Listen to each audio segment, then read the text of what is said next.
Hey, hey, hey, hey, hey, hey, hey. Conversation.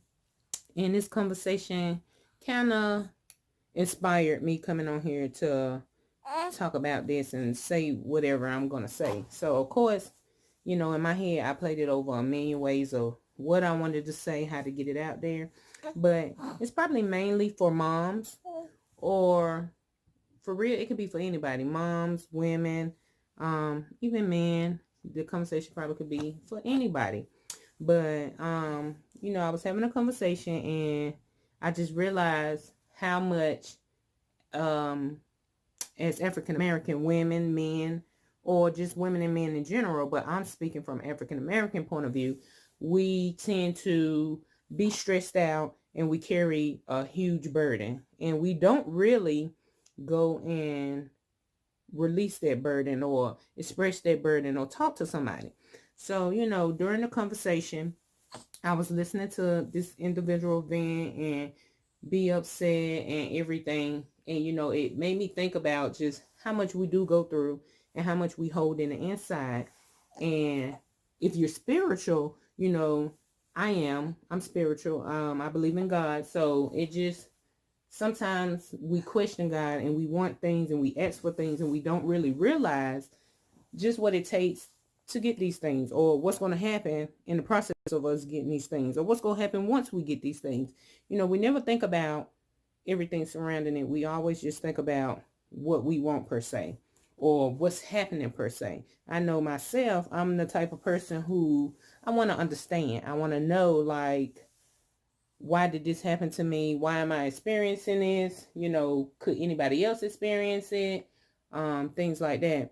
So I was having this conversation, and pretty much it was a conversation that was surrounding health needs, having diabetes or high blood pressure, or, just things that affect us physically that may then turn around and affect us mentally. I am a firm believer of making sure you do self-care with mental health, whether that means seeing a counselor. Ain't that right, Shay? We can see counselors, because see, African Americans have this stigma of we can't tell nobody. We can't tell nobody. We can't talk to nobody. I got to carry this on my own. Well, that's not true. You don't have to carry anything. Tell somebody, because you can bet and believe the people who are out here making the money that have all these unresolved issues that you don't get to see are going to pay their money to somebody to see a counselor so they can keep it covered and keep it cute and keep the money coming.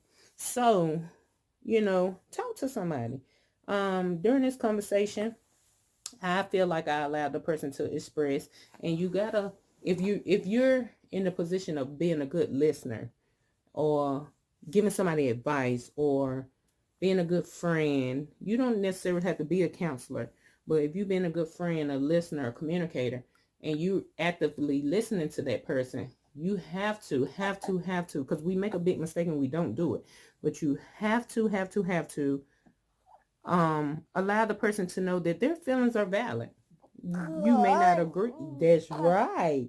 Their feelings are valid. You have to, because what they're feeling is real to them. Now, it may not be real to you. That's right, my man. What they're feeling is real to them. It may not be real to you, but it is very real to them. And when something is real to someone and you make it seem as if it's not real, you cause that person to shut down. And then they may not express that. And then they're dealing with things on top of things on top of things. And stress doesn't just affect you mentally. It affects you physically as well. It affects everything. So, during this conversation, I try my best to let the person vent and let them know I understand. And me, myself, I'm the type of person, I want to find a positive. So in all of the negative that was going on, I heard some things that could redirect it and make it positive. So, I try to explain to them, let's focus on this positive. I understand their feelings. I will probably feel the same way. I understand you're venting. You can be mad. And that's another thing. We have to let people be mad. We have to let people be sad. We have to let people be happy, or whatever the case is. Let them be. If they want to be mad, let them be mad. Go ahead, be mad. Okay, you mad? You big mad? Okay, well now let's see what we're gonna do to not be big mad. Okay, you want to be sad? Okay, let's cry. I'll cry with you. Let's cry. Let's cry. Let's cry.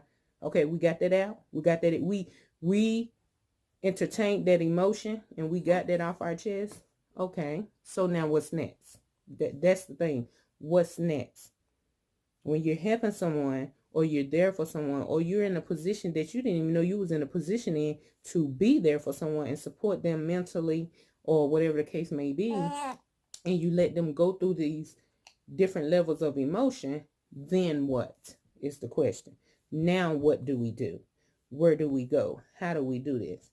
So I guess the whole thing with this conversation that we had, it was a hard conversation for the person, of course. It's a lot to deal with, and they're going to deal with it daily. But as a friend, as a sister, as a mother, as family, as a woman, as a human being, I wanted them to know in that moment, I hear you. Your feelings are valid. It's okay to feel like that. It's okay to react like that. And most important, I'm here for you. What do we do next? Not, oh, I hear you. I'm hearing what you're saying. I'm going to go back out here and tell somebody else. But I hear you. What do we do next? Or I hear you, but I don't know what to tell you. No, I'm here for you. What do we do next? We got to go on a diet together. We got to drink water together. Do I need to give up things so you can feel supported? What can I do in a moment to the best of my ability to help you feel a little bit better? Excuse me. I don't know why he all over the place right now, because usually y'all see him all grumpy and all mean. Ain't that right? All grumpy and mean. Him see himself, so him happy. Him happy he can see himself, so now y'all can't see mean. Yeah. So, again, oh, look at that smile. That's why I love him, y'all. Look at him. So, as you can see, I'm always in mommy mode. I got to go to work this evening. We got to go pick up brother. But I just wanted to stop and really just at least get this video in. Because if you're dealing with things in your life, whether it's a physical ailment, a mental ailment, a temporary ailment, a short term, a long term, just know there are people out there who care more about you than hearing your business. Or there's people out there that care about you and will take that walk with you.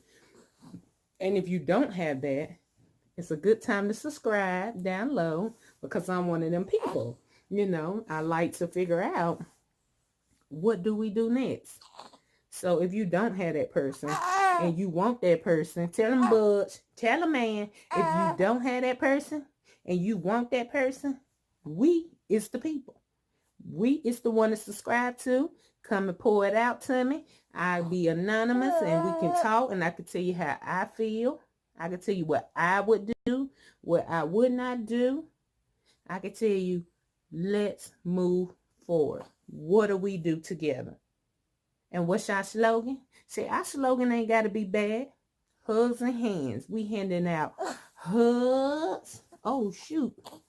We handing out hugs. And we handing out hands.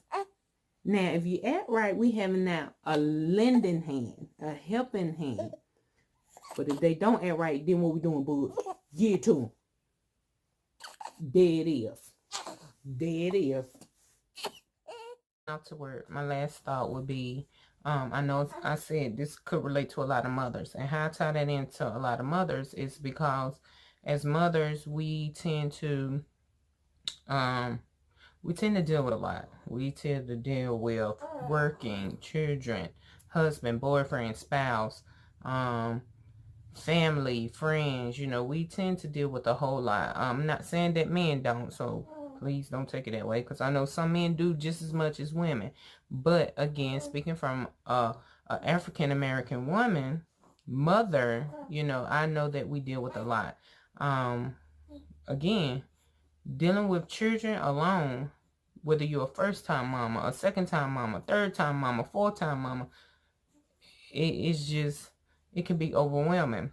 So, you know, whether your baby is in utero, inside of your belly growing, that you love oh so much, or your baby is out here in the real world with you, just know you're dealing with things. You know, you're dealing with things as a person, as a woman first, a sister, a daughter, anything. You know, you're dealing with things. And then when you add in these extra factors that we love oh so much, it makes it 10 times more stressful.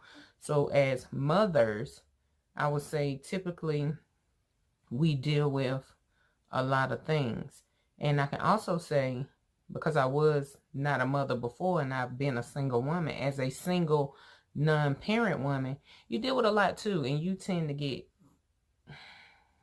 go invisible, or like my son say, on stealth mode, because a lot of times when you are a single female going through stuff and you don't have kids, you know, people kind of feel like, oh, well, you can get through it. You tough. You ain't got nothing holding you back. Do it.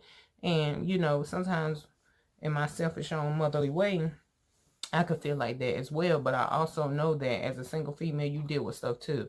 You know, you may not have children, but you have other issues, jobs, relationships with family, not even just spouses.